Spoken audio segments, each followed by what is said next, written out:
French Indochina, with its steaming jungles and strange plantations, is now part of the war-torn picture in the Far East.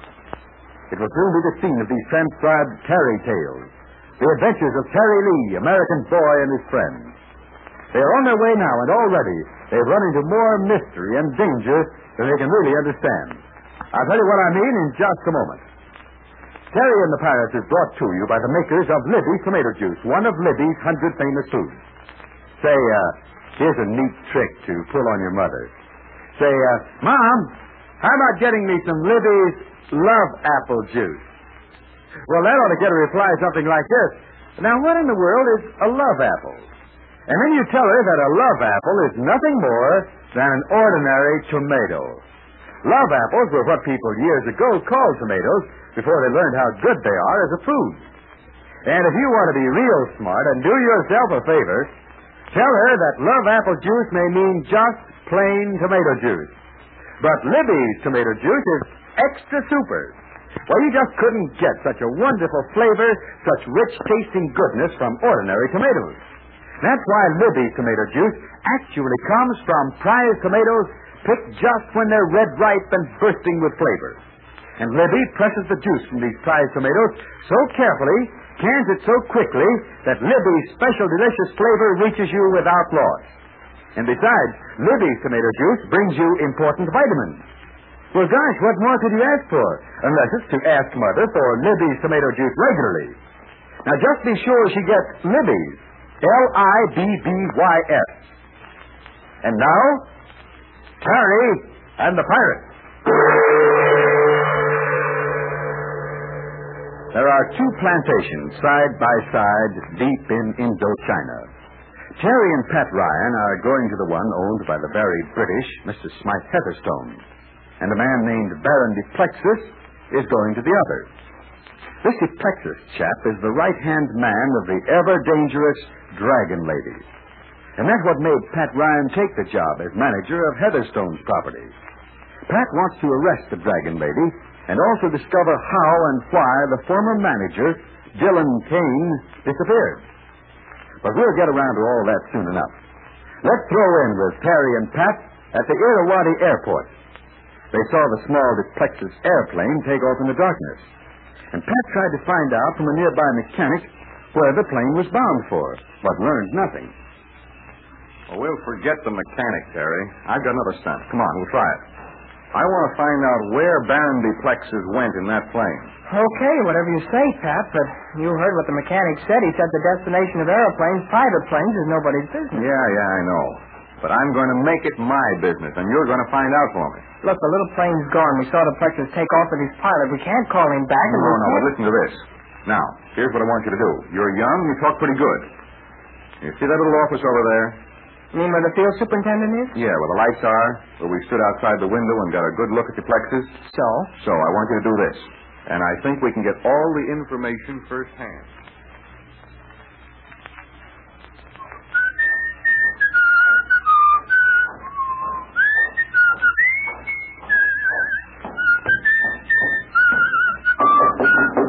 Come in. Oh, don't you know when you slam a door, you shatter my nerves? I'm sorry, sir, but I gotta find Baron Duplexus. I'm from his hotel. I got a message. It's important. You're too late, Sonny. He just cleared out in his plane. Cleared out in his plane? You have excellent hearing, my boy, because that's exactly what I said. Boy, I'll catch it for missing him. He left in a plane, you say? Oh, why are you always so right? Well, I'd better wire him at Hanoi. I can reach him at the airport so he doesn't make the trip for nothing. You'll catch it worse if you do that, Sonny. Huh? What? In the first place, he didn't fly to Hanoi. He flew directly to his plantation in French Indochina. He did not go to Hanoi. We did, huh? Well, thanks, mister. That's all I wanted to know. Good night. Didn't I tell you? Always slamming the screen door. I'll have to take the spring off. But if I do that, the bugs come in. They're hard on my nerves.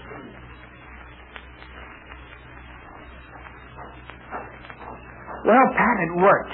Had no trouble at all. I'm a mastermind, what? I can't be too sure about that, but I found out that Baron Duplexus was flying directly to his plantation. You see, the Baron was upset. When I called on the phone earlier this afternoon and said I was a reporter for the Far East Gazette, that got him worried. You mean when you said that Dylan Kane was found badly beaten, that Kane died on the Duplexis property? That's what scared him? That's what I mean. If Duplexis wasn't worried, he wouldn't have hopped the plane and gone to his plantation. Yes, Terry, that old vulture knows more about Dylan Kane than he admits. And he doesn't admit anything, so whatever he knows is plenty. And here's another thing to chew on, Terry. Yeah? Come over here by this field light. I want you to look at this map. Here. Okay, now look.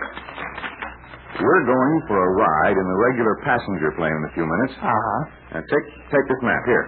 Now, this map shows the principal airline routes. Now, here's the one we take. It goes from Irrawaddy, where we are now, as far as Hanoi. That's right. Hanoi's in French Indochina. Okay, now take another look. The country from Hanoi to the interior is almost impassable. Impossible, I'd say. Well, I'd say impassable, but never mind. It's nearly all mountain and jungle to the next town. The nearest town to the Heatherstone Plantation. Well, how about the river? Let's see, it's the Red River, yeah. Yeah. But the Red River, even if it does go from Hanoi down through Indochina, well, it isn't reliable. Well, what's all this getting to? Look at the map. Now, here we are at Irrawaddy. We take a plane from here to Hanoi. Then, from Hanoi, we'll have to change to a train.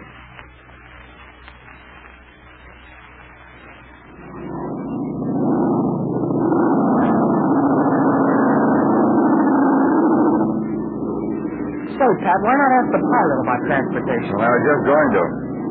Come on. Ease your way up front with me. Okay. I can squeeze through all these crates. Hey, pilot.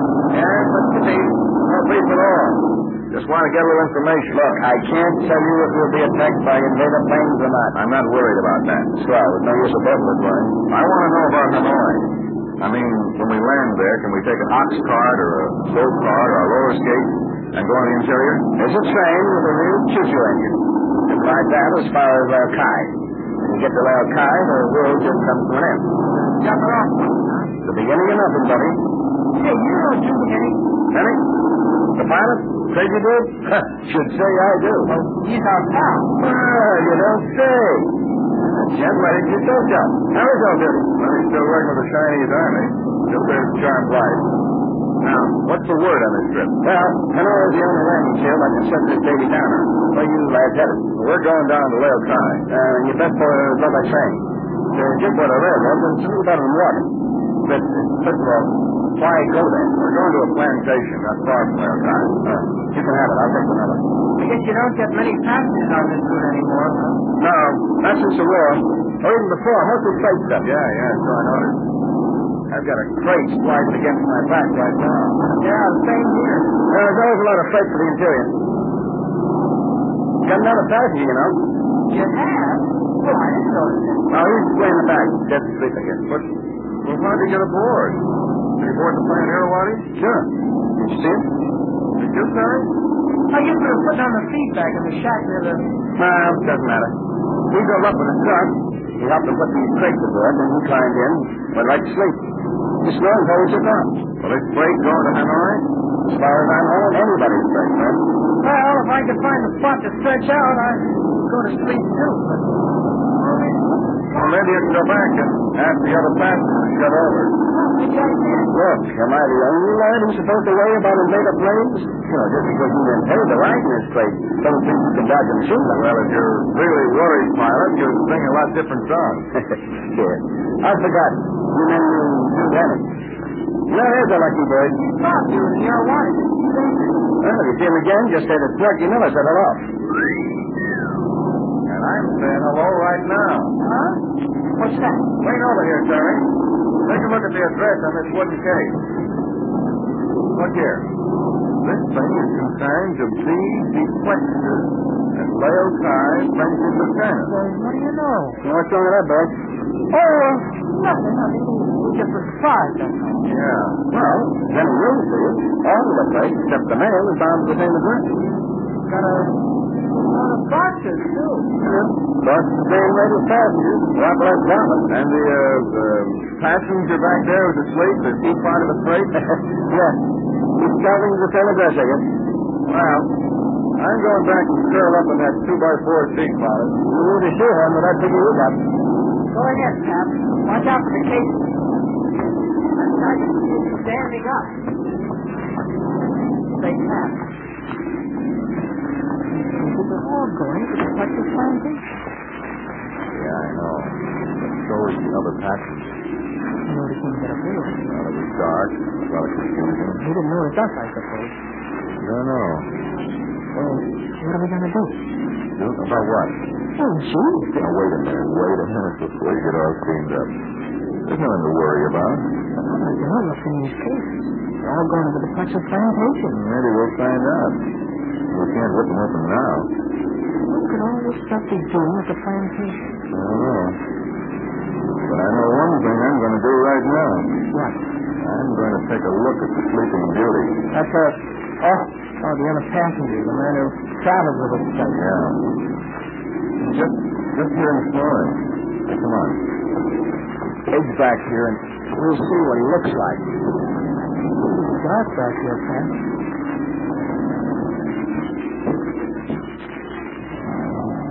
Must be stretched out in the mailbag. I think that flashlight. Shall I use it? Okay. But don't hold it on too long.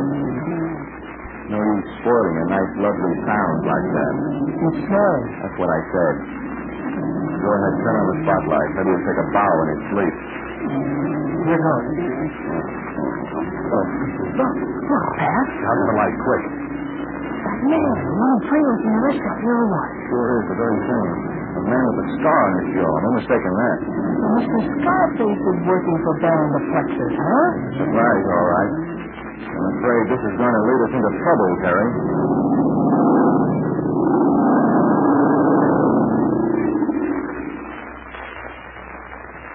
Yes, Pat Ryan, Scarface is one of the Plexus men.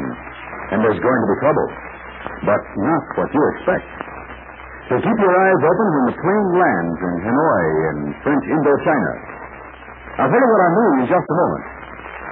If your mother said to you, time to take you a glass of vitamins, you'd probably think, oh, gosh, some kind of medicine, sure.